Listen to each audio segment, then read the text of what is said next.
right, your next comic coming to the stage. He's in town from New York City. Please put some energy in the room for Brennan Tasseff.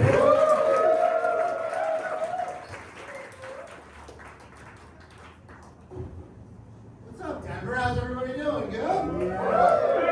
I'm gonna be honest, first time in Denver as an adult, that altitude, you guys aren't fucking around with that, man. I'm way too, I need to do more cardio, I gotta stop powerlifting, I'm out of wind coming up here. I know you're looking at me, 6'1", 230 pounds, twisted steel, sex appeal, I know, I see you. Got the beard and everything, you're like, this guy's probably like one of those alpha dudes. It's not me though. I'm very sensitive, not an alpha at all. I was raised by women, actually strong, powerful, independent women who are also wildly into astrology, so that's a bit of a plot twist. It's a curveball. In growing up, I have wild mood swings. I still have them to this day. And my sisters will always be like, Brennan, typical Gemini. Typical Gemini, yeah? Yes? But then I got older and I went to rehab, and science has a different word for it. Yeah, they call it bipolar 2. Yeah. That's not as much fun as being like, typical Gemini. No, I have a mental disorder. Oh, shucks. The sadness doesn't get me in trouble. Nobody cares about the sadness. My girlfriend just punches me when I'm crying, watching Revenge of the Sith, and he's like, you were the chosen one. And I was like, he was the chosen one. She just goes, you're such a bitch. It's the anger. It's the anger that gets me into trouble. I'll give you an example. One time I was leaving a bar with my twin sister, and this guy was flirting with her all night. And I didn't like the cut of his jib. So at the end of the night, as he went to get in his car, I said, hey man, why don't you just leave us alone? And his response was, well, fuck you, Frosted Flake. It's a clever burn. And I went, I can't hear you. And I took my forehead, this part of my head, and I put it through his car window. Yeah, nobody flirts with my sister but me, buddy. Let's get that straight right now. I only were raised by strong. That's my sister, bro. Real quick for the whole room. Don't knock yourself unconscious before you get into a fight. That's so stupid. I just woke up in the parking lot like, did I win? Sister screamed at me, you ruined everything. I was defending your honor. I always wanted a cool nickname growing up. You guys know the nicknames. NBA's the best. You got the Big Honey. Come on, who am I talking about? You know, the Joker. That's an awesome nickname. There's the truth, the answer, the franchise. Growing up, I always wanted a nickname. My older brother, who's much older than me, had a great nickname, Massive Tasseff. Yeah, right? And I don't know why, I'm twice his size. Maybe it's because he played a lot of sports, big heart. Maybe he had a huge dick. I don't know, I've never seen it. We're not a white Lotus kind of family.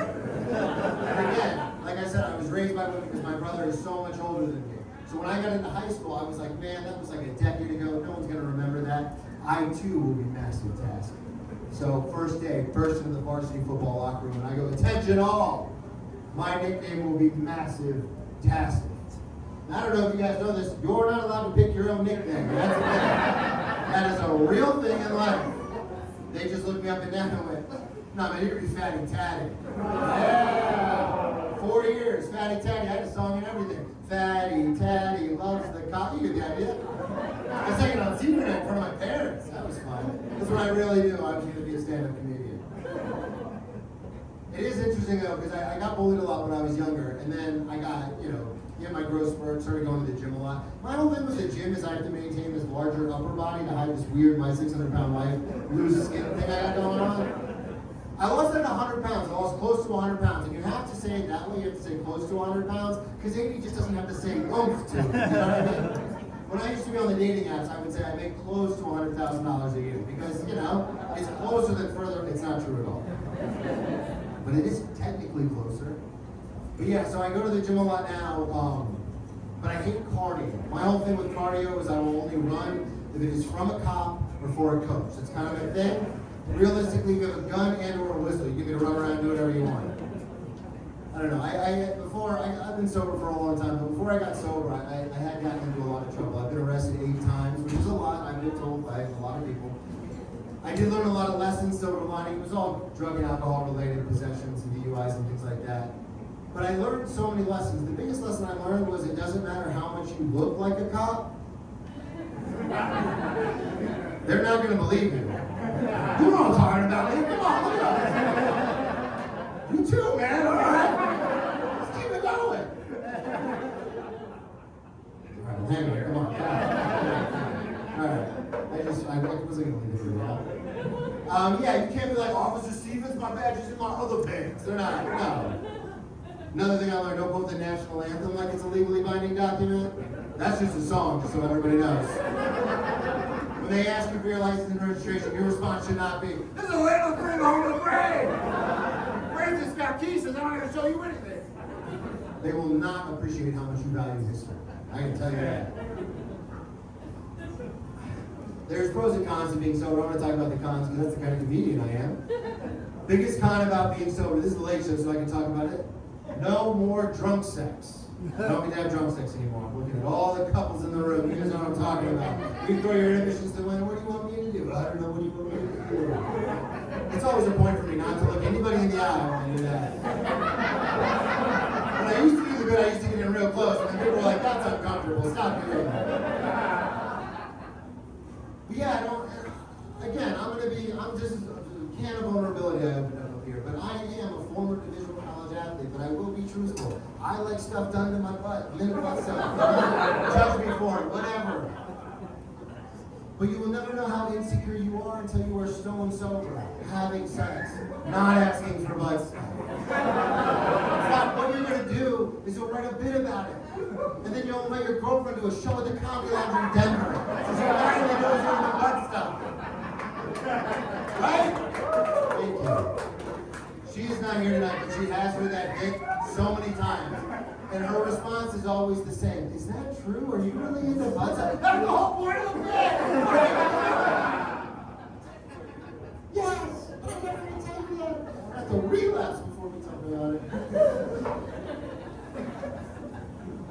Yeah, I think a lot of it has to do with I grew up with a cool mom. I had a cool mom. We've all seen Mean Girls. You know, I had the mom who was like, you guys can drink as long as you don't drive or smoke weed, but do it out back. My mom came to my college, FAU, Florida Atlantic University. Go Owls. Ooh. I gotta do it every time. And she ran the beer pong table. Like, ran it for 4 hours. Just saying dumb shit too, like, I was all-state basketball. That was 50 years ago in Ohio, Sherry. Nobody gives a shit. But then when you have to hold your mother's hair back as she vomits into your dorm room toilet, you're like, there's something very backwards about this situation, mother. This wasn't what I was expecting when you were expecting. Baby Fly never gets a laugh. Damn it, I want it to work so bad. Alright, last thing I want to talk about. Movies and television. I'm really into movies and television, like most of you. But the movies and television I like, you would probably say are bad. I say underrated. Like, I'm growing up, I was always super into action movies, and I think a lot of us have this where I thought I was always going to be the main character. Like, Independence Day is one of my favorite movies of all time. And growing up, I was always like, I'm going to be Will Smith. I'm going to punch an alien in the face and be like, welcome to Earth. Like, that's me. But then I got older, and my life wasn't kind of turning out the way I thought it would. And I was like, that's okay. I'll be Harry Connick Jr., I'll say a couple of funny lines and die before it's halfway over. But then I didn't die, and now I'm like, fuck, I'm Randy Quaid, man. I'm the old crazy guy who does the crop dusting, who's like, hey boys, I'm back! But one of the main reasons why I like bad movies and television is, especially with bad movies, you can steal the intellectual property and pass it off as your own, and people think you're a genius. I'll give you one last example before I get off stage. A buddy of mine was auditioning at a huge club in New York City, and we're upstairs eating before the audition, and I could tell he was like freaking out. Like, he was really nervous. It's a big deal. So I looked him dead in the eye and I said, hey man, don't be careless, but don't be too careful either. You can't be afraid to lose. He went down, crushed the audition. Then he came upstairs and he said, Brennan, that wasn't me, man, that was you. You inspired me. That's not me, man, that's Mighty Ducks 3. Drugs